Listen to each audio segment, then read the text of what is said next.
Welcome back, everybody, to Behind the ToolBelt, episode 205, and we have another great guest this evening. Stay tuned.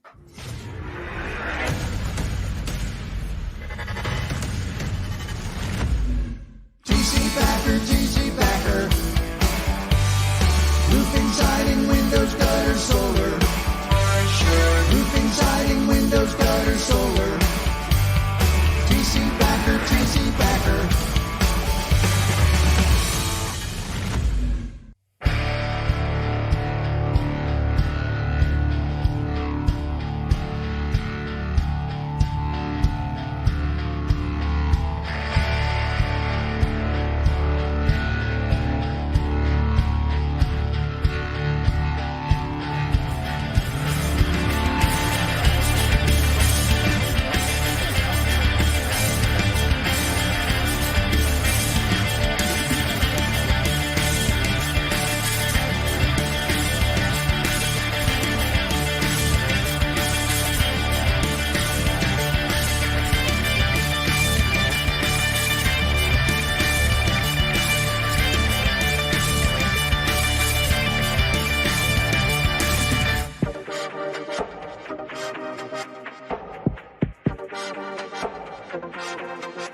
Is your lead flow down? Whether you're a company owner, office staff, salesperson, or installer, you're a roofing rock star. We help you get more leads with custom SEO, Google Ads, and a pro website.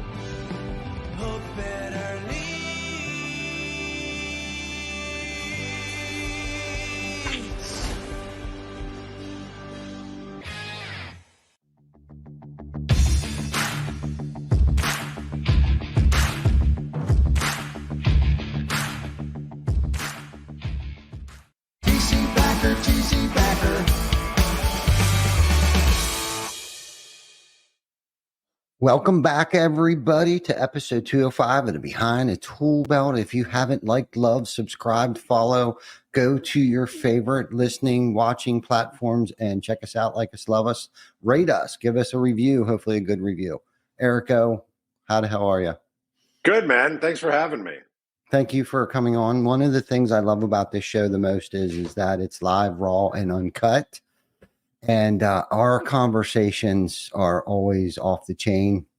And so Vic and I were having a little conversation about the rabbit holes and the out in the left field conversations that you and I have had and other people that are kind of in our position in life. And one of the topics that came up, and I'm just going to dive right into this, and hopefully, I know that I can never make you feel uncomfortable, and that's going back to like I love how this is, live, raw, and uncut. And when we were talking about recovery, right? What it was like, how we got here, and what it's like now. And any conversation that you and I have ever had, especially on a podcast, has kind of been like a on the surface kind of, never really got real deep down into it. But one of the things we were talking about is like that last day, right? Or that week leading up to that last day that we decided today's the day I'm done being a piece of shit. So I never heard that part of your story of like what led up to that. Like what was going on in your life? Who did you screw over? What kind of trouble with the law were you in? Like what, or did you not know that was your last drink? And because they say, if you don't remember your last drink, you're probably going to repeat it again. That's fair. So mine's a little different. I've told this story before. Clearly you don't watch any of my content, so fuck you. But no, but I have liked, love, and subscribed. you have love, like, and subscribe. So thank you. Yeah. No, but so I've told this story before. I don't know if I remember. I don't know if I remember my last drink necessarily, but I remember the day. I remember. So I got pulled over, right, for my fourth offense felony DUI. We all know that story, and I go to jail, and for most people that would be the moment, right? You know, I knew I was facing some serious consequences, and for most people it'd be like, man, I need to fucking clean up my act.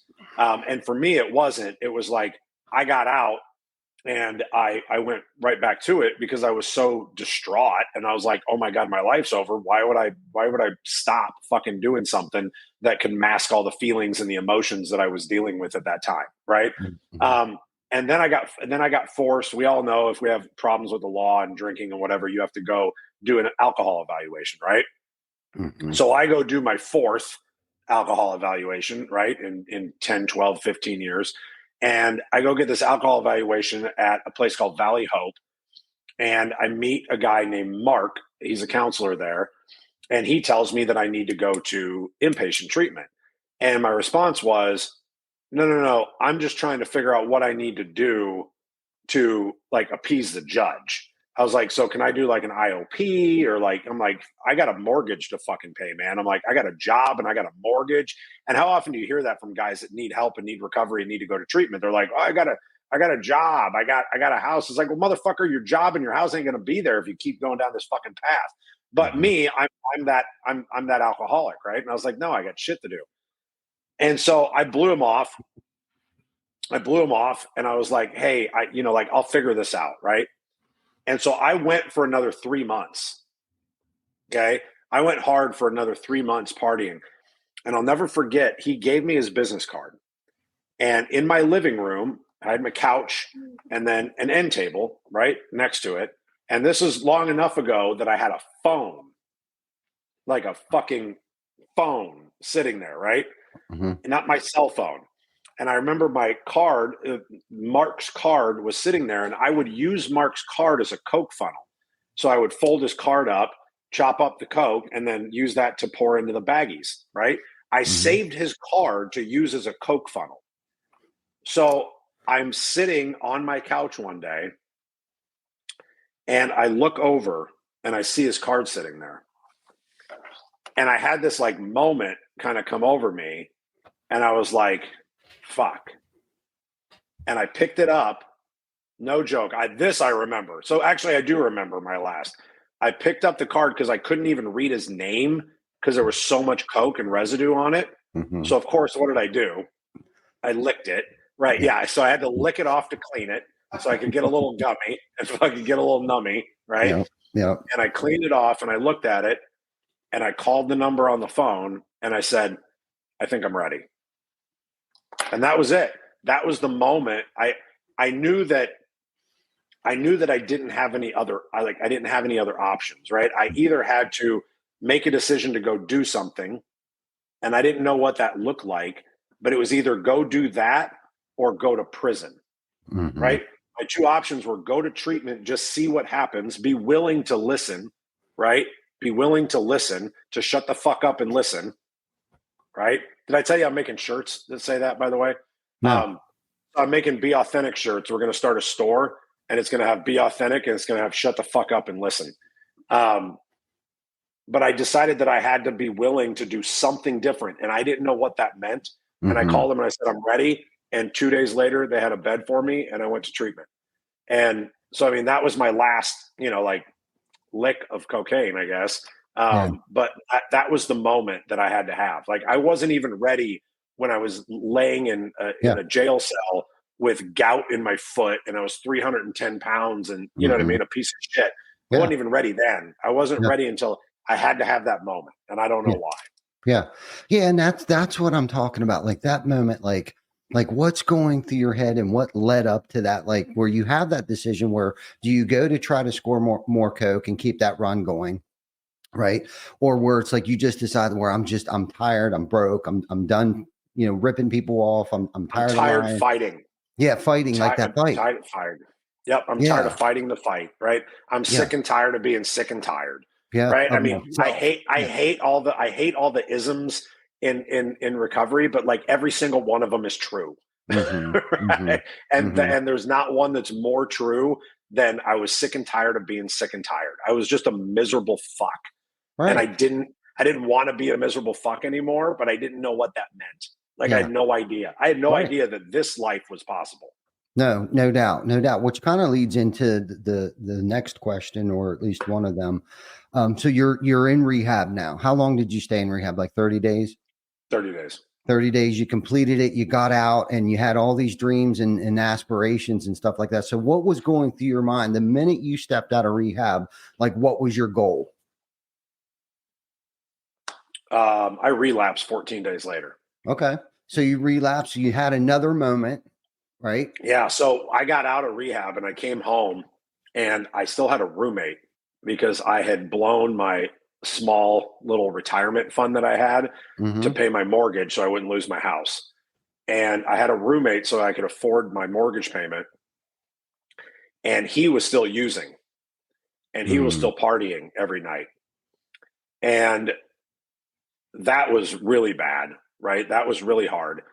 And I was doing okay. I was going to meetings. I was doing all right. And I had a buddy call me and say, hey, do you want to go have dinner? And I was like, yeah, I need to get out in the world again and talk to people and, whatever. I had gotten some news that day that upset me about an ex or something. And I literally used that as an excuse. And we went out and had dinner. And he said, hey, do you want to run down to our old stomping ground and say hi to everybody? And we did. And we sat down, and within 30 minutes, I said, fuck it. And I ordered a vodka 7. Within an hour of that, I had cocaine delivered to the bar. And then by the end of the night, we had an all-night party at my house that went till about 5 o'clock in the morning. And then that was the moment. Because then I woke up the next day at about noon. I woke up the next day, and I'll never forget this, never, rest of my life. I walked up the stairs in my little Cracker Jack house, walked into the bathroom, and I looked right in the mirror, and out loud, I said, what the fuck did you do? And I was like, you're done. And that was it. And that was the last time I had a drink or a drug.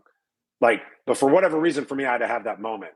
Yeah. And when I came home, I had my old drug dealer came to my house and said, hey, what are you going to do? Are you going to do this shit? Or are you coming back out with us? And I was like, give me a month. I said, give me a month to see how this goes for me and see if I like it. I go, and if I hate it, I'll call you and I'll be right back out with you guys. And literally he looked at me and he was like, okay, cool, man. Okay. Yeah. All right. I'll give you a month. And he did. And that was it. Like, I mean, most understanding drug dealer you ever met. But that was literally how it went. And that was when I decided, I was like, you obviously can't handle it. Right. I was like, you obviously are built different than other people, and you can't just have one. Yeah. It's just not how you're wired. Right. And I remember, and I brought up this today with Vic, and I don't know if he heard that story or not, but my last moment, it was early in the morning. I was on another run, and I was supposed to be living in Waynesboro, staying with my mom. And that was her first bout with ovarian cancer. So I had moved from York to Waynesboro to live with her. That was a freaking fiasco. According to her, I was there and I was taking care of her, but that was her just co-signing my shit because she was my biggest co-signer, my biggest fan. But so I would run to York to work every day in this 1980 van. This is all I had left. 1980 van. It was white, no air conditioning, no heat, none of that stuff. And I at that time I was trying to get my oldest son into rehab. So I had, damn it, I almost remembered the name of the rehab. I had a folder from them in my briefcase in between the two seats there. And I pulled the folder out. And mind you, this is probably like the sun's just coming up. So it's like 5:30 in the morning. And I found a phone number and I called that phone number and they answered the phone. Holy shit. I told him what's been going on. Hey, I need to get into treatment. Okay, we'll call you back. And it's about an hour drive from York to Waynesboro. And before I even got to my mom's, they called me back and they were like, hey, we'll be there around 10:30 to pick you up. I was like, oh, wow, that's quick. So yeah. So I called my mom up and she lived above a bar. My family's owned a bar for 30 years. So she lives Right. above the bar. So I call her up. I'm like, Mom, I'm coming home. I'm done. I just don't have any more juice in my legs. Can you go down in the bar and get me a 12-pack of Yingling Lager? And if you have any of those Xannies, break out the Xannies for me because I'm done. I'm coming and I need to come down. So she's like, okay. Because again, my mom, biggest co-signer, almost loved me to death. And I get there, I'm hammering Yinglings, I'm popping Xannies and stuff, and they give me a call. I get there, it's probably, I don't know, at this time it's probably like 8:30 in the morning. And it was my dad's birthday that day. And I'm trying to hide from him. I'm back in my mom's room hiding from him because he's there and he wants my help because he's always doing something. He's a busybody. Anyhow, they call me up and they're like, hey, we'll be there in an hour. I was like, holy shit. So they came and picked me up. I called my PO. Mind you, I was on parole at that time. So I called him up and was like, hey, I'm going to rehab. And he was like, okay, that's fine. I was like, but I got court next week. I got some pending charges. He's like, oh, don't worry about it. We'll take care of it. So I go to rehab and I'm heading to the place that I went to the very first time. They had an adolescence side of it or department that I had went to when I was 13 years old. The very first time I went to rehab, I was 13. And so that was the first rehab that I've ever gone to. And it was the last one. And I remember saying to myself that I'm actually going to complete this rehab this time. So I did. I walked through that. I read the first 164 pages. I got like the Client of the Week award, man. Like I was just banging on all 8 cylinders up there. And fortunately, I didn't relapse this time when I got out. But that's kind of like that last moment for me. And I remember thinking to myself when I was laying in that bed in rehab that I know there's something better out there for me. I know that I'm a better person than this. And I am just so sick and tired of letting people down and not doing anything with my life and just creating all this chaos in my family's life, my mom's life, my dad's life, my sister, my brother-in-law, because they tried to 12-step me. And I was just creating all this chaos. But my question for you, Eric, when you were laying in that, I don't know, like that morning and you yelled at yourself in the mirror and you decided at that moment when you got like a week or 2 or a month or 3 months under your belt, what were your goals and aspirations? Like what were you going to do at that moment? Like positive in your life, because you get like that pink cloud that you're on. So if you ever experience the pink cloud, they call it the pink cloud. What was your momentum at that moment? So honestly, like my first year was really tough. I hid a lot from the world. Mm-hmm. And I focused, all I did was focus on work and honestly like and golf. And so like I would literally just go hit balls and I would work. And I think I was trying to like regain the trust of my grandpa Mm-hmm. because I had let him down so much work wise. Because Mm-hmm. I mean, I'd be coked out of my mind at 6 o'clock in the morning and go pick up a dump trailer and fucking haul it, to the dump. Like, and I couldn't even I was like one eye in it out the window, like, with 8 ton of fucking shingles in the back, right? Like taking it to a dump.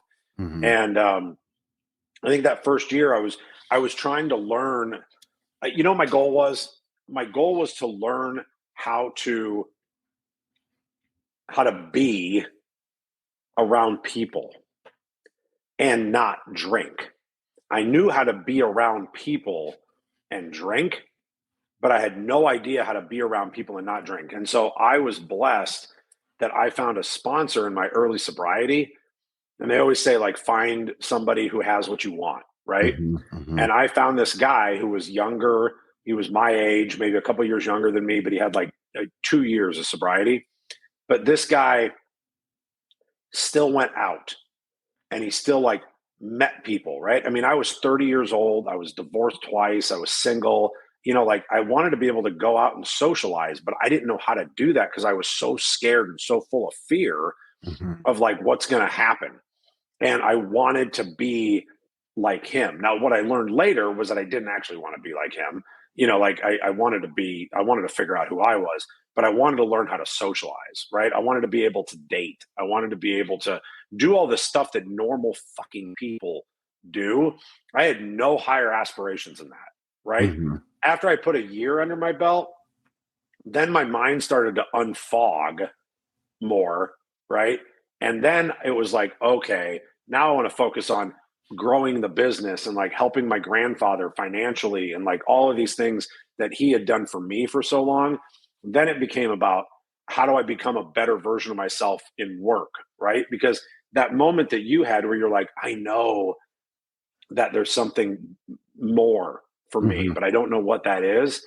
I had that when I was young, and I always knew that I wanted to do what my grandpa did. I always wanted to own the company. I wanted to own a roofing company. Like I wanted to do that, but I knew I didn't want to do it like him because Mm-hmm. he worked really, really, really fucking hard, like physically for a really, really, really, really long time, like into his 60s. Mm-hmm. Right. And I was like, I really want to know how to own a business and not own a job.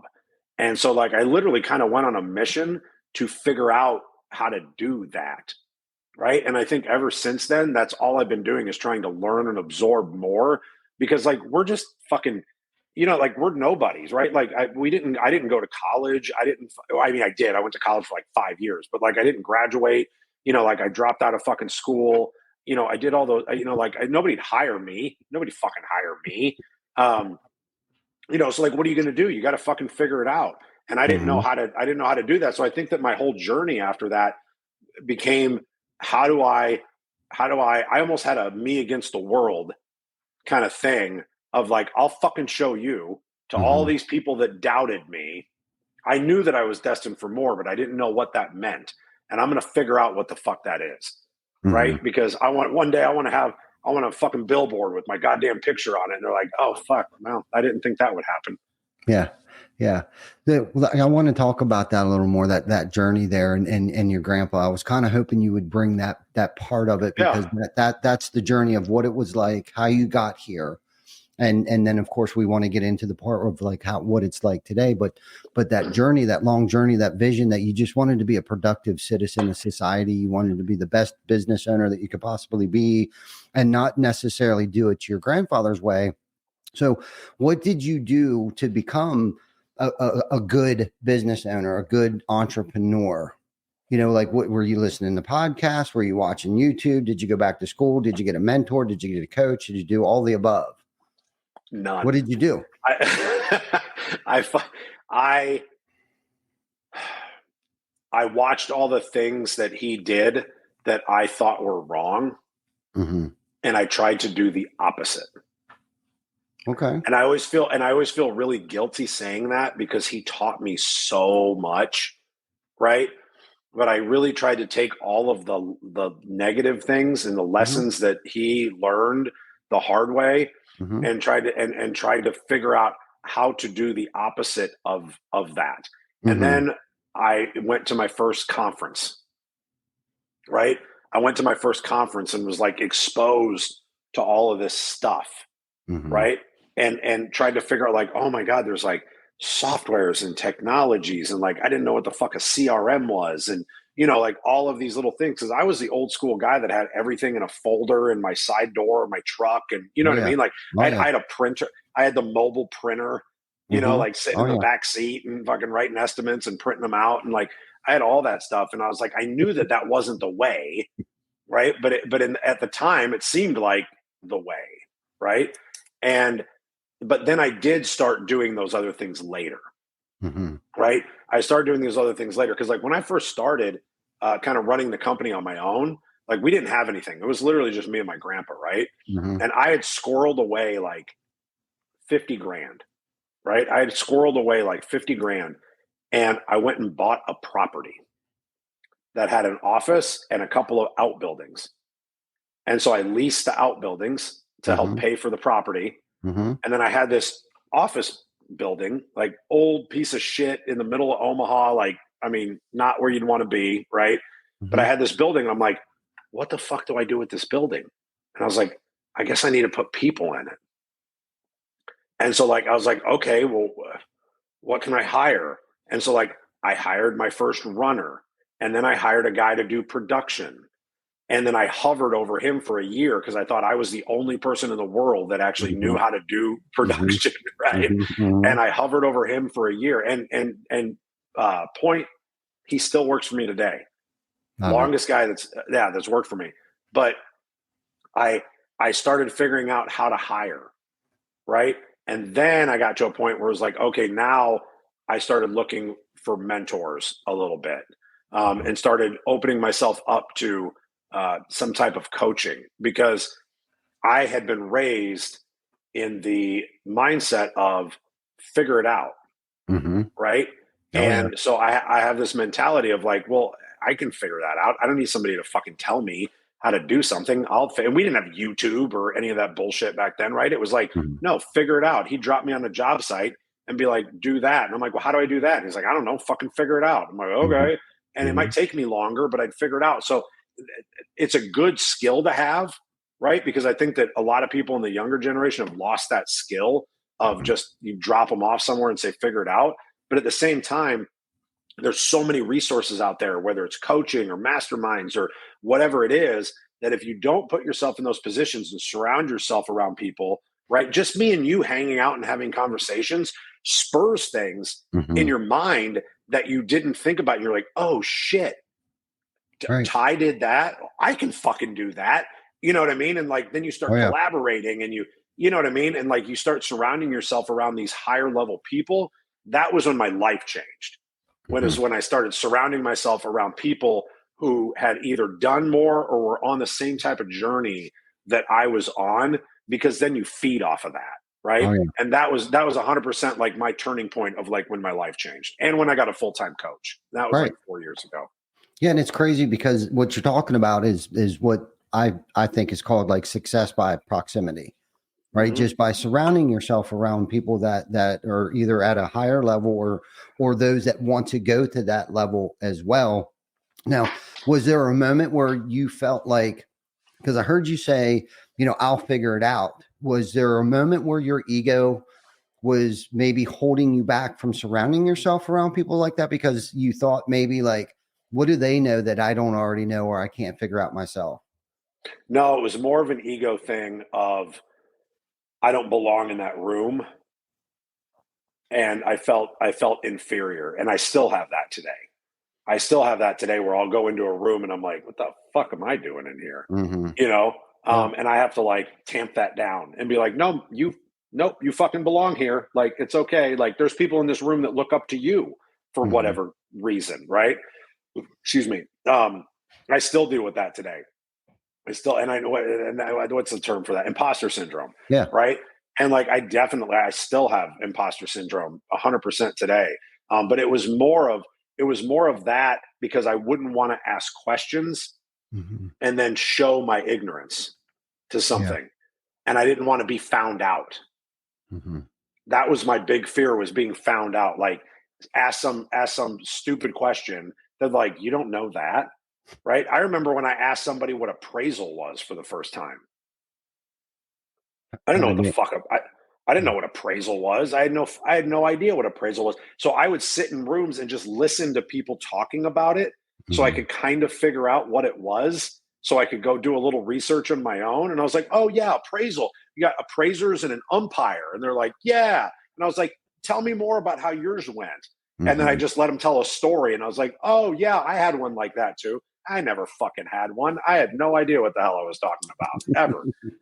But I would learn by proximity. Yeah. But I was always afraid, but I was still always afraid to ask. Yeah. Right. And what I've learned as I've gotten older is like, fucking ask. Right. Like, and especially, here's what makes it easier: when you pay to ask. When you pay to ask, then you don't have to worry about ego, because the relationship is already built on, they have knowledge that you want, and you're willing to trade them something for it. Right. I'm willing to trade you money to get your information that you have that I might not have. Right. And so I've learned that type of transactional relationship is extremely healthy. Yeah. Right. Because I think that we're groomed to say that transactional relationships are bad. They are bad in friendships. Right. But they're not bad in learning and growth. Of course. Right. And people need to be more open to those. Right. Like, because I've had a hard time because I've given just free fucking help for however many years. Right. And I've had to draw a line in the sand a little bit and say, hey, look, guys, I've got 3 other businesses that I'm running as well. And so I'm putting a package together. And if you want some of my time, because like it's taking time away from my daughter, it's taking time away from my businesses that generate me revenue. Like I need a trade here. So I need you to trade me some compensation for my time. Right. Yeah. And for the most part, people have been pretty respectful of that. And so that was why I started my group to help people, because I want to keep helping people, but like not in AA stuff, right? Just business stuff, right? But in business stuff, it's like we got to compensate for time, but they get to ask me those questions that they might feel stupid asking somebody else, but they're paying me to answer the question. Right. So you don't have to feel like a dumb shit. Yeah. That's all I ever wanted. So to circle back on a couple of things here, I read something a while ago, and I think it's Ryan Holiday book that I read every morning. He has like a 366 day daily, whatever the hell it is, daily affirmation book. And I'm pretty sure I read this in there. And he talks about like creating, most of it has to pertain to children, your children, your family and stuff like that. But I also apply a lot of it to business and how I treat other people. And he talks about creating a why atmosphere. He actually calls it a why child, like encourage your child to ask why. And I think with our generation, we were always told to shut the fuck up. You talk too much. So I think we were scarred at a young age, and I remember sitting in school thinking, I don't want to raise my hand because I'm going to be a burden or I'm going to look stupid. But then the older I got, I realized the person that's not raising their hand is the dumbest person sitting in the room.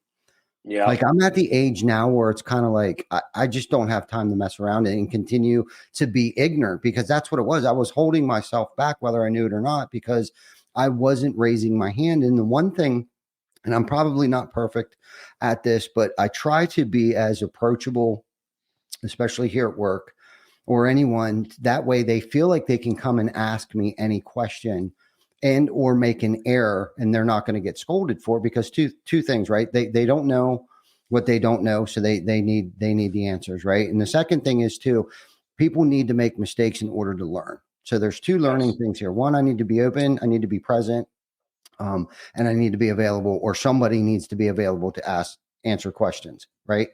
The other thing is to allow room for error. Like you have to allow room for error, because with all of the errors and mistakes that I've made, that I consider that experience, right? Through those trials, tribulations, the things that I've put myself through in the past. And that's a whole nother topic. But all of these things that I've gone through, I've realized that this is experience. I've had more failures, and we talk about this all the time, than I have successes. But most of that, you want to know what sucks? Most of that's because I was afraid to raise my hand. So I had to go through all that stuff. So what I'm hearing you say is you want to help people not have to pay the dumb taxes that you've paid, right? But also what I want to touch on too is the experiences that I've experienced and the pain and things that I've put myself through in the past, I feel like have allowed me to also put myself in uncomfortable positions today. Like you were talking about, like that imposter syndrome and stuff like that, because I've gotten comfortable with, and we talk about this as it's starting to become a catchphrase here lately, is becoming uncomfortable with being uncomfortable, being comfortable with being uncomfortable. Okay. So I always think to myself today, and this is where I think we're those of us that have had the past that we have an unfair advantage, because I can put myself more likely today into an uncomfortable position, because there is nothing that's as uncomfortable as that drive down Route 15, calling my mom, telling her to get me two 6-packs of Yingling Lager and calling a rehab. Like that's really uncomfortable stuff. So what could be any worse than that today? especially going into a room of people that have gone places where I want to go today. Yeah, 100%. I think the only caveat to that, because I've thought of that and I agree with you, because like what can you do to me that I Yeah, haven't already done to myself, right? right. My caveat to that is I've got an 8-year-old daughter. And that's where my risk adversity sometimes goes a little lower, Mm, because I think, wait, it isn't just me, anymore. right? I put myself in that weird. So like then there's that. Then it comes back to that balance again, right? Hmm. Because if it's just me, fuck, I don't care. If I lost everything, I could sleep on a fucking piss filled couch like I did for 20 years, Hmm. like in some shithole little shit box. But I can't let my daughter, Yeah. right? So like as we get older and responsibilities change too, Hmm. I think that changes our mindset a little bit on that, if that makes sense. Hundred And percent. that isn't to say that to disagree with you. No, It's no. just you know what I mean, 100%. The difference today is that your thinking isn't as selfish either. right? You have other people and you have other obligations, but your thinking is much healthier today to make better decisions, especially when Right. it comes to that form of gambling. I call that, sometimes we Yeah. gamble in business, right? But your educated guessing is more brilliant than it was Yeah. Yeah. 14, Way 15. more significant. Yeah. Yeah. Yeah. We're definitely more likely to not crap out. Yeah. Yeah, for Yeah. for sure, for sure. Okay, so you're working your way, you're up through the ranks on your grandfather's business. You're gaining his trust back. Let's touch on that a little bit more. Like, how long did that take before he was like, okay, I trust you again? Was that 6 months? Was that 12 months? Was that 3 years? Not terribly long. He came to me pretty shortly thereafter, maybe 6 months later, and told me like, you were a year away from me having to let you go. And Mm, I was like, let me go. I'm like, fuck you gonna do if you let me go, right? Because I was very arrogant, and I mhm, was like, mhm. what do you go? I'm like, I'm the only fucking guy that does anything around here. But like it got to that point, and that was when I that was definitely when I made that decision that I needed to keep moving forward, Mhm, right? If that makes sense. mhm. Tell me the original question again. Um, I guess that how long did it take before I guess your grandfather started to trust you before he started to Yeah, turn the reins over to you? yeah, it wasn't that much longer. Like it was less than a year to where he started giving me more responsibility and more responsibility. I think he knew and he believed in me enough. He was my biggest cheerleader, right? Mhm, He was my best friend.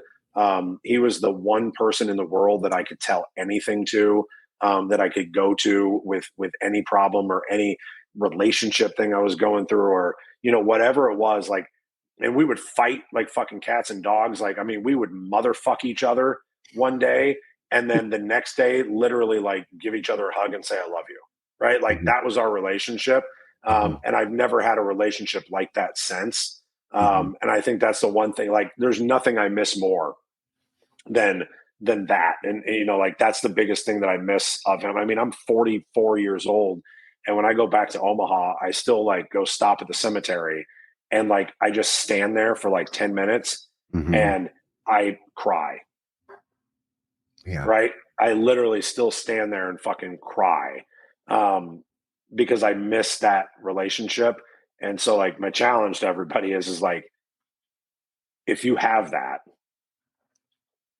do not fucking take it for granted. Right? Mhm. Because there'll be a day where whoever that person is for you will fucking be gone. Or you keep fucking up long enough and they'll be gone. Yeah. Right? And you won't be able to make the amends. You won't be able to say I'm sorry for real. You won't Mhm, be able to do the things that you need to do to show them that you changed. And my grandpa, he got to see me change. He got to see me to start becoming the person that I was supposed to be. I got sober in beginning of 2010, and he passed away in 2015. So like he got to see 5.5 years of me being clean. He got to see Tegan born, right? So he saw that I was really starting a family, and like that I was going to be a dad and all that stuff. And that I think that was what he wanted to see, and I think mhm. that's why he was able to let go when he was so sick at the end was because I think that's what he was holding on for. Right. But he trusted me implicitly. Like, we never had a deal on paper with the business. I literally just looked at him and I said, and the business wasn't worth anything. So don't get me wrong. Like, the business was worth nothing, right? There was no assets, fucking no customer list. It was just me going out and selling. Right. Yep. And before he passed away, I was like, look, I'm going to take the business. I'm going to grow it. And I said, and I will take care of grandma. And that was our deal, that I made sure that she stayed in the house, had all of her bills paid. And that's what we do. We pay all of her bills. We pay her mortgage. Like, we make sure that she's okay for as long as she's alive. And he trusted me enough that, like, that was it. It was literally a hug and a handshake. And if I said that I was going to do something, I was going to do something. 5 years before that, that's not what it meant. Right. If I said I was going to do something, I did not do it. Right. Like, I didn't. But today, if I say I'm going to do something, I fucking do it. And he saw that. He saw that in me pretty quickly. I think he saw that mental shift. Yeah, no doubt. They do. They feel it for sure. So let's talk about the growth of the business a little bit, and then start going down the path of what it's like today. Yeah. So when you said to your grandpa, I'm going to grow this thing, what was your plan at that moment? At that time, it was just, I wanted to learn how to, we had just started dabbling into, so we're like a weird company, right? I started doing commercial as a kid, right? That was all he did. We had a truck and a kettle, and we sold flat tar and gravel roofs, right? When I don't remember how old I was, but like early 2000s, we had a couple of hailstorms in our area, and I started selling residential roofs, and was like, oh wait, I can sell these, and then we can have a crew do them, and I don't have to fucking put the roof on. And like, but I didn't know that business model. And so I started growing that business model, and I was like, this is what I want to do. I was like, I want to be able to grow a business where I have people selling and I have crews putting on the roofs, and like, this is how you really run a business, right? I still didn't know what that meant, right? I didn't know how to get the right insurance. I didn't know, what I mean, what an audit looked like. I didn't know, any of that stuff. But I knew that was kind of what I wanted to do. And I did that for 5, 6, 7 years. And I grew the business a little bit, but while he was alive, he refused to let us bring in outside people that weren't family. So I couldn't really go hire sales guys or anything, right? So literally he had to pass away before I was able to really start growing the business and start hiring people. And then about 5 years after that is when I really realized how much I fucking hate dealing with homeowners. And so that was when I decided that I want to get back into commercial, because I really like dealing with business owners, people that understand ROI and understand like math and business decisions, and not like, oh, that isn't going to look pretty, or like, you scuffed my fucking gutter apron. Oh my God, who gives a shit? Right. Like, so I enjoyed having the more high level conversations. And so that was when I started transferring the business kind of into two divisions, where like I have one team that's focusing on residential because we need to do it, and then another team that kind of focuses on commercial. And so that was when I really started growing the company and like opening up in different locations. So we were in Omaha for years. We started an office in Des Moines. We had that for 3 or 4 years and did okay. Decided to close that down, but we still sell commercial out there. And then, made the move to Texas and opened up down here. And, then this year I'm making another move, right? I'm always changing stuff, especially in the winter. So we're doing another move where we are going to work with all of these partners that I have. Like, I've got a huge network of partners of like public adjusters and first party litigation attorneys and stuff like that. I've got guys on my team that know more about commercial roofing than any of these guys. So we're going to make sure that we're licensed in 6 or 8 states so that we can go travel and go sell commercial with our partners and help them out find solutions, because we know how to do that. So that's our new pivot. So my word for the year is pivot, right? It's always pivot and figure out, like, if this isn't working, right? If this isn't working, and that doesn't mean like you go knock doors for a week and the neighborhoods burn out, right? It's like, if we did this for 6 months or 8 months and like this isn't working the way that we built it, we need to pivot, right? What are we doing to pivot so that we can continue to operate a business, right? So that's what we're doing. So I'm always pivoting. I'm always pivoting, right? I'm trying to turn my business, like I was going to pick your brain. You saw the message I sent out in the Revolt chat, and I forgot to put the fucking call together. But I want to turn my business into a 75% retail company, right? Okay. I've been 80% storm res for the last 15 years, right? I know how to sell retail, but I don't know how to teach it very well, right? Because I can sell, I can talk to you, I can make a relationship, and I can show you why you need something, and I can get you to do it, generally speaking, right? If you need it, right? But really building a retail model, it's not really what we do, because I live in kind of storm areas where people think that they don't have to pay for stuff, right? Yeah. So like I'm going to rebuild that, right? But I'm still the guy that says, well, I can figure it out. I don't need to call Ty. Yeah. Right. And even though I know you run a super fucking successful retail fucking company, right? Yeah. And I have no idea. You called me one day and asked me about storm stuff. I don't know. Was that hard to call me? No, not at all. Right. But it was still hard for me to reach out. Like, it's such a fucking ego thing. It's such a fucking ego thing, because it's hard for me to pick up a phone and ask for help at all. The fact that I'm sober today, dude, and that I asked somebody to fucking help me is absolutely ridiculous. It's insane that that actually happened, because I don't ask for help ever. But every time that I do, good shit happens. Every time. So like you would think that I would correlate the two fucking things of like when I ask for help, good things happen, right? But what don't I like doing? Asking for help. And it's like, well, hey, dumb shit, when you ask for help, good things happen. So why don't you do it more often? I don't know, because I'm got an ego this goddamn big, I guess. Ugh. You need to learn how to pivot your mind shift into fuck. I just, when I start talking about it though, like it frustrates the shit out of me, because like I know what I'm supposed to do. And I know that people that are watching sit there and they're like, they know what the fuck to do, and they still choose not to do it for whatever reason it is. And it could, and a lot of times it's ego. Fear. For me, it's always fucking ego and fear. Yeah, for sure. For sure. You know, and like I said, I guess you get to a point where it's, you know, me, I'm an instant gratification kind of person. So I think that's why I called you up. I asked you a couple questions about, I think it was your CRM and storm stuff twice. I called you a few times. About things. And it's like, because I need to know, we need to know these things. And I know you're not going to make fun of me. Then most people, this is the thing, they enjoy sharing their knowledge with people.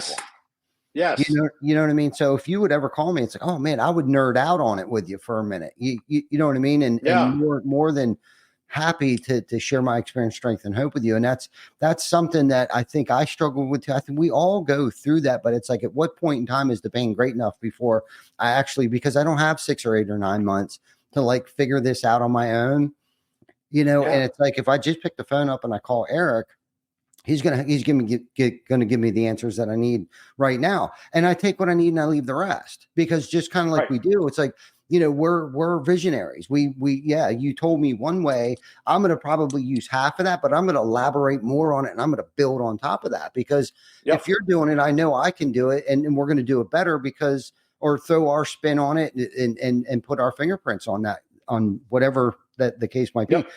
But that's a great, that's another great topic right there. Like reaching out for help. But okay, so let's get back on track here a little bit. So sorry. Great. No, that's okay. Your grandfather passes away. What we do. Passes away. You told him, you know what? I'm going to grow the business. I'm going to blow this thing up.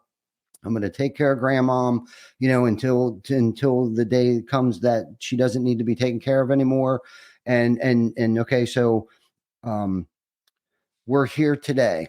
So today I hear you talking about you're going to pivot to a different direction, go to a retail model. You're hooked up with a bunch of attorneys. You're going to start getting licensed in 6 or 7 states doing commercial work. Okay. So, and then you're also developing a cult-like culture. What are you doing? A mastermind, a call? Tell us a little bit about. That's a good question. So I didn't know what the fuck I was doing. So I I had this vision about a year ago that I really wanted to do this underwater mastermind group for people that love to be in the water and love to scuba dive like I did.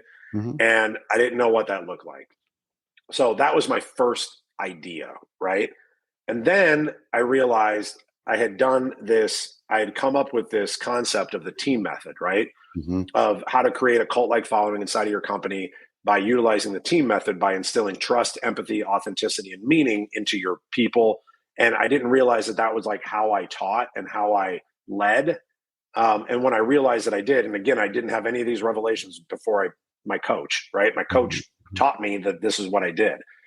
So I started doing, these keynotes and speaking about it. And I got all this amazing feedback. And I had people who were like, man, I took fucking notes and I started implementing this and blah, blah, blah. And I was like, well, what else do I do with that? Because you can only go on so many stages and tell the same speech so many times, right? Or change it a little bit and get on another stage. And I was like, I want to be on I want to be able to help more people, right? So I decided to start this cult culture movement for people that are of the same mindset, that the people in their company are the most important thing in the company. It's not the client, it's the people, because the people are the one that are touching the client. And if we build this certain culture inside of our company of trust, empathy, authenticity, and meaning, and we build these things inside of our company, all the other stuff is going to take care of itself. So I built out a group and we started selling memberships for it. And so we do group calls twice a month. Starting in January, we're going to have 2 other calls a month that are going to be Ask Me Anything calls. So on the 2 group calls, I literally run a fucking AA meeting, Ty, and I bring a topic and I talk about it for like 40 minutes. And I told everybody, I'm like, guys, I'm going to run this like a fucking AA meeting because that's how I know how to run calls. And I bring a topic and I talk about it, about culture, whatever it is. And then we go around the room, see how we can help everybody. And then for the guys that really want to dig in, because there's guys that like, you can only get so much in a group setting. And then for the guys that want to dig in, I'm going to offer private coaching for those guys. So I've got a few guys that have already signed up for that. And some of them want to talk roofing. That's fine. I know a lot about roofing, right? Some of them just want to talk about culture. Some of them want to talk about personal shit, whatever it is. But I'm spending that time. And then if you're already in that group, you get first right of refusal to go on our trip. So our first trip is going to be in April, and we're going to Grand Cayman. And I put my dream together of putting together a group of men to stay in a fucking 11-bedroom mansion on the ocean. And my brother-in-law lives there. We've got a boat chartered for 3 days where it's just us. And we're going to go out on the boat, dive. We're going to do some trust exercises. And we're just going to be with each other. It's not going to be fucking days of content and speakers and all that kind of shit. It's going to be us sitting out on a veranda, connecting and getting to know each other better and smoking cigars. And I'm going to have a private chef there and eating amazing food, and then get up in the morning and go dive and go, do whatever it is that we're going to do to like have the experience. Because how do we bond? We bond through experiences or trauma or exercising or exercises or whatever it is. And I want to facilitate that because I had other people facilitate it for me. And it changed my life. But there was always moments where I was like, man, if this was mine, I'd do that. Right.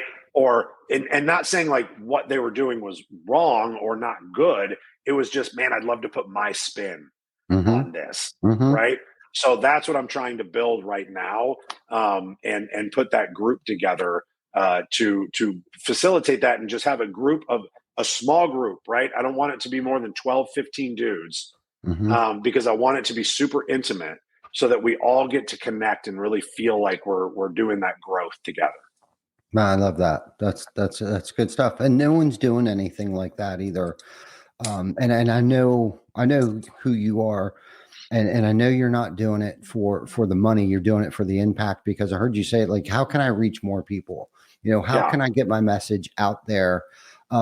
And not to keep kicking this dead horse, but do you think your grandfather inspired something like that in you because I was thinking earlier when you were talking, like that connection that you had with your grandfather and like that love that you guys showed for each other.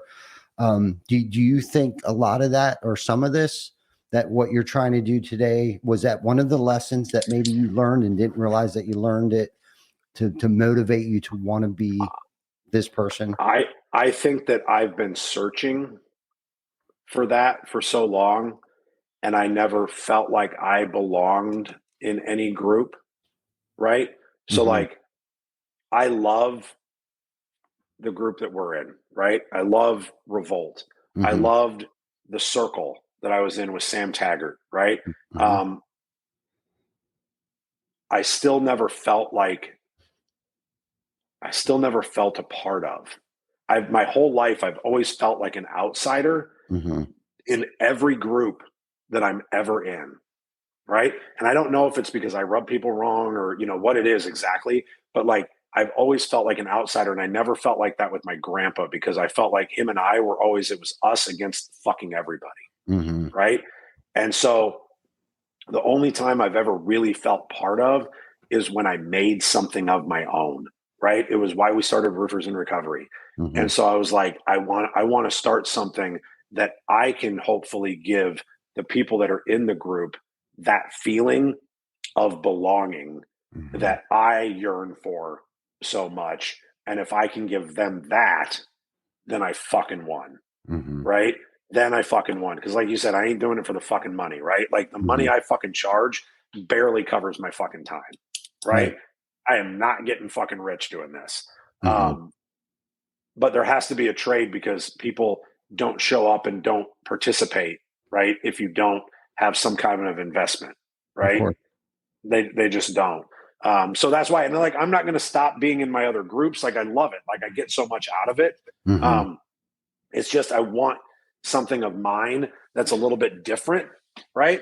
And I don't know. And I want to do the stuff that I love, right? I love fucking scuba diving. Love Yeah. it, Yeah. right? You know what else I love doing? Shooting fucking pigs out of a helicopter. Fucking love that, right? That's what we're going to hopefully do in the fall, right? Mm-hmm. Everybody that joins, we're going to go fucking shoot pigs with an AR out of a helicopter, right? We're going to Mm-hmm. go shoot them at night with night scopes and shit, right? Like Mm-hmm. that's awesome.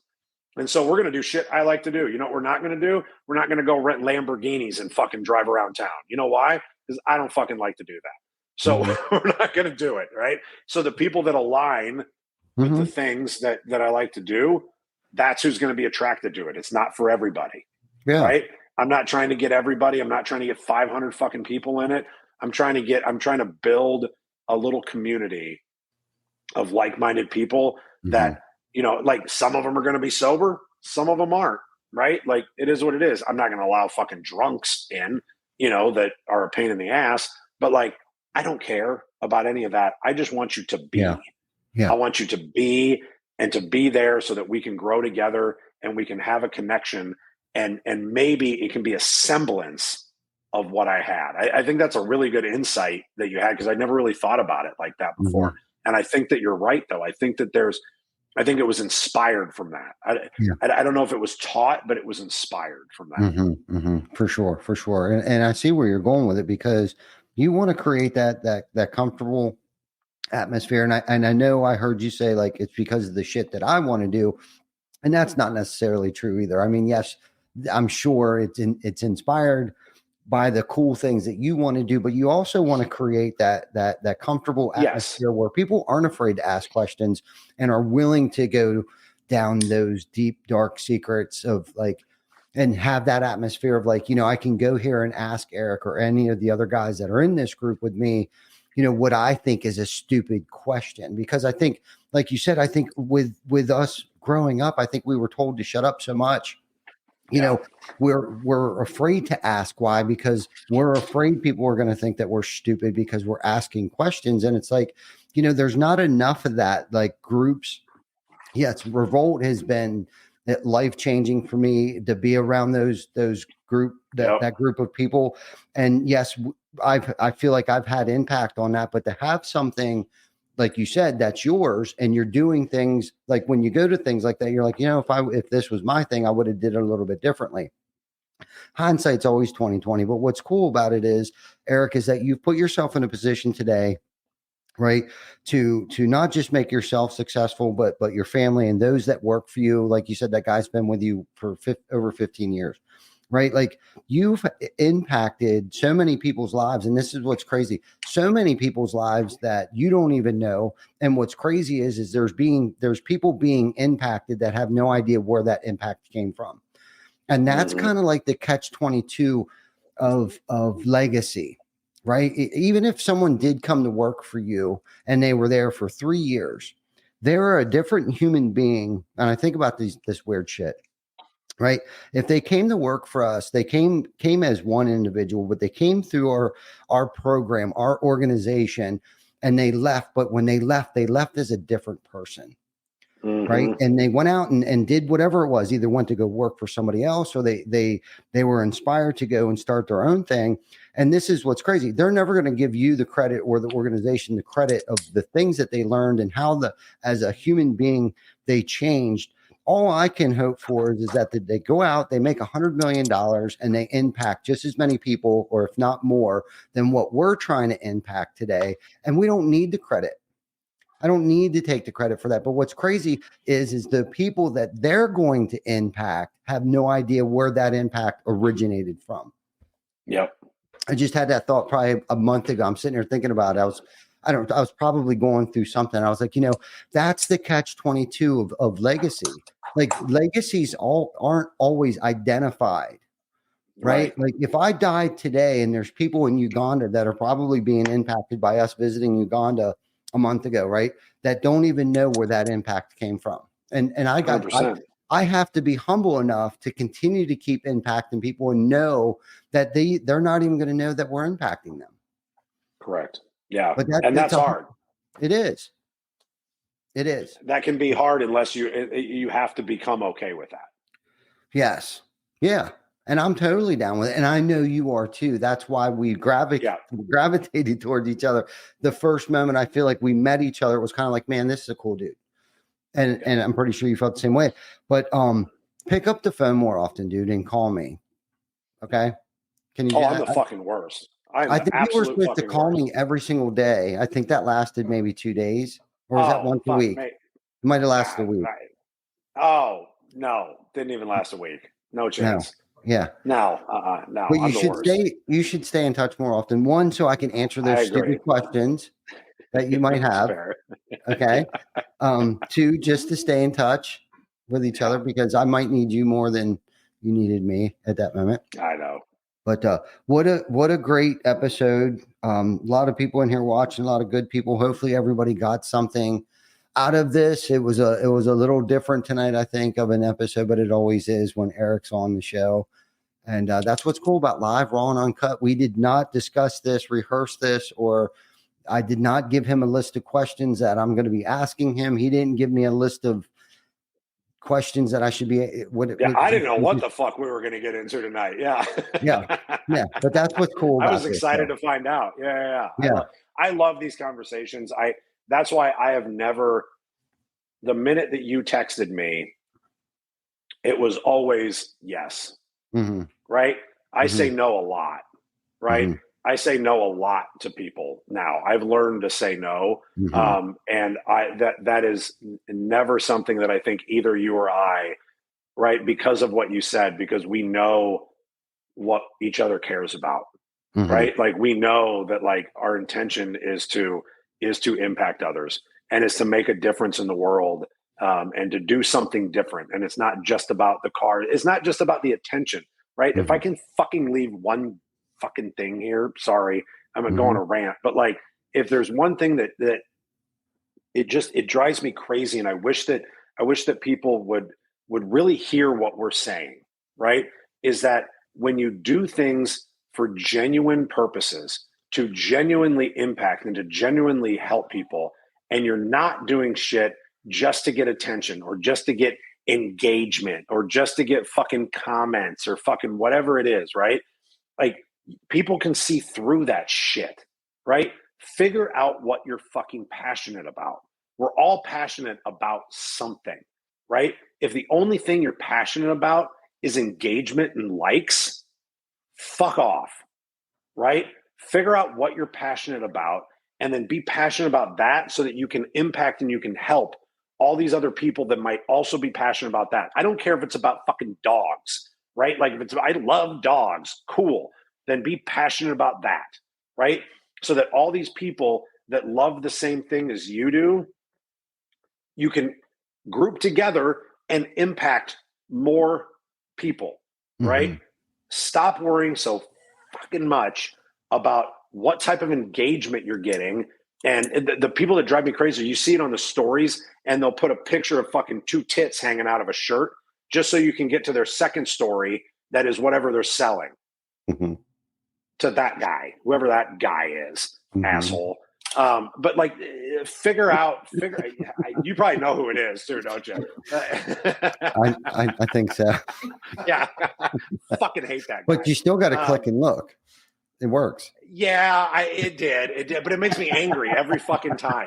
Every time, it's like, are those really tits? Nope, not tits. Fuck. No, yeah.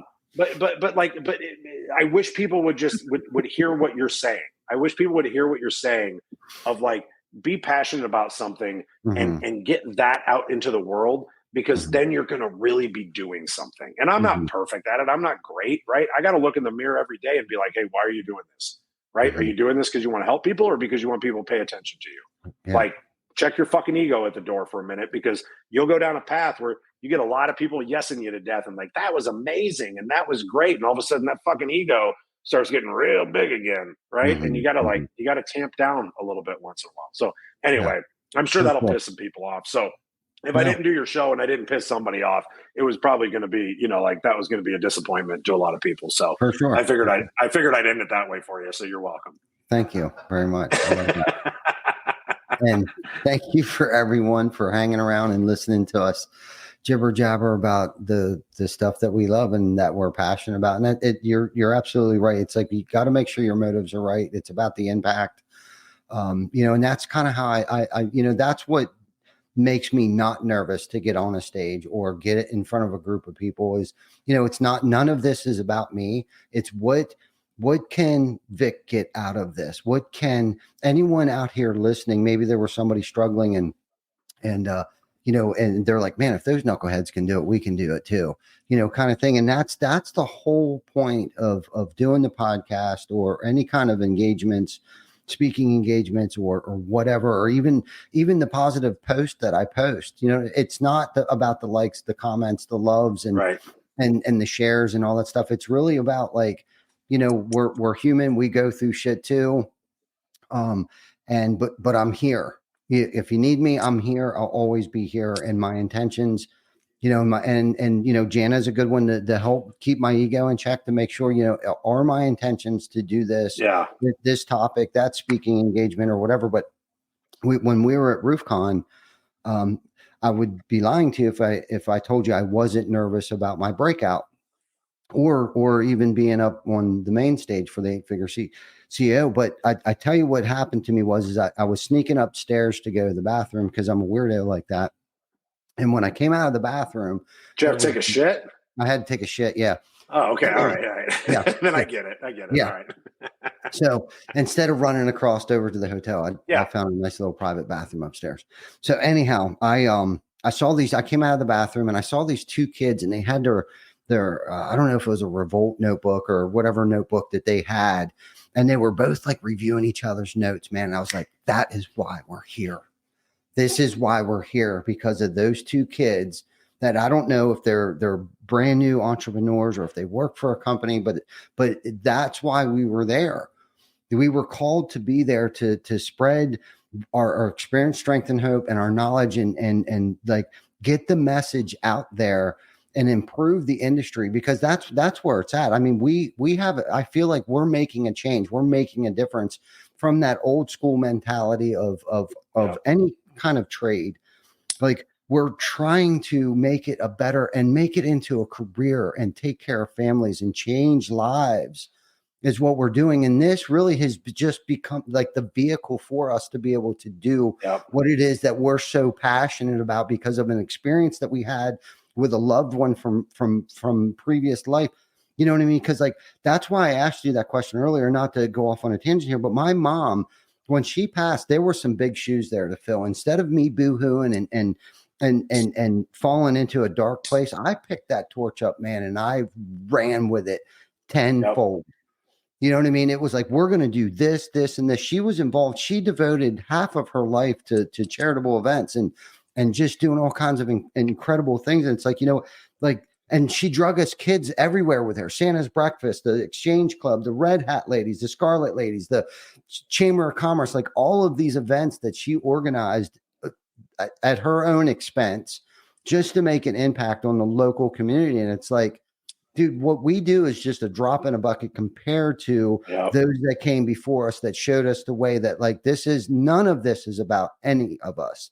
It's about everyone else. We were here and put on this earth to serve. Bottom line, end the discussion. I had that same moment at RoofCon, by the way, when I knew why I was there, right? I wasn't there to film podcasts. I wasn't there to fucking meet somebody. I wasn't there to, network or whatever it was. I don't know if you heard about this, but when I did my breakout, we did a little exercise and I made them turn off all the cameras and all the mics so that nobody would feel uncomfortable sharing. And we made everybody in the room share and be vulnerable. And at the end of it, there was a woman that stood up and literally shared about how she was abused as a child. Mm. And I don't know if that's something that she normally talks about, but like she started crying and literally told the story to a room of, I don't know how many people fit in those rooms, 150 people, maybe 200 people. Mm-hmm. And it was full, like it was back to the wall, standing room. Mm-hmm. And she shared that story with everybody in that room because we were connecting. Mm-hmm. Right. And I walked out of that. And I was like, I remember I walked right past Hunter when I walked out and I said, hey man, that's why I was supposed to be here. Mm-hmm. Just so you know, that moment right there is why I was supposed to be here today. Like that made the whole trip worth it right there because that happened. So, and that, to your point, is what I want to facilitate more of with us, with our friends, with our groups, with everything, right? I want to be able to facilitate more of that because that's how we get to connect as humans, right? That's why we're here. We're not here to just live, work, and die. We're here to figure out how to connect with these other humans. And so I will commit to doing better at calling you. And you will fucking do the same thing because you're not any fucking better. I know. So thank you for bringing both points up. Yeah. But I'm going to do better at that because I care about it, right? I care about our relationship. And people out there should do the same thing. They've got people that they care about that they don't make the effort. And like we need to continuously make that effort for the people that we care about and they care about us. For sure. I'm glad you brought that up because I meant to ask you about your breakout because I heard everybody was talking about that. The yarn that you had to connect everybody. It was deep stuff. And I sadly regret missing it. I don't know what our breakouts may have been at the same time. I don't know, but something I missed, somehow I missed it. But anyhow, I'm sure at some point in time, I'll get to see it. Hopefully I get to see it. But if not, I know. Well, maybe, or you could come to Cayman because we're going to do the same type of thing there. We might. I might. You never know. Okay. There's no we. This is a men's only thing. Jana's got to stay home. That's okay. Yeah. Okay. Yeah, she's watching. So okay. Sorry, Jana. I'd love to have you, but no women on this one. No women. No. Good stuff. another great episode, Eric. Always a pleasure. Thank you. We're going to stay in touch. That's a promise we're going to make to each other. And thank you, everyone, for tuning in. Like, love, subscribe to our other platforms, Spotify, YouTube, Google, Apple, all that good shit. Check us out on the replay because this was a banger that you should probably listen on the way to work tomorrow morning and at lunchtime and on your way home from work. So anyhow, love you guys. Thanks for tuning in every week. And we'll catch you next week for episode 206. Have a good night.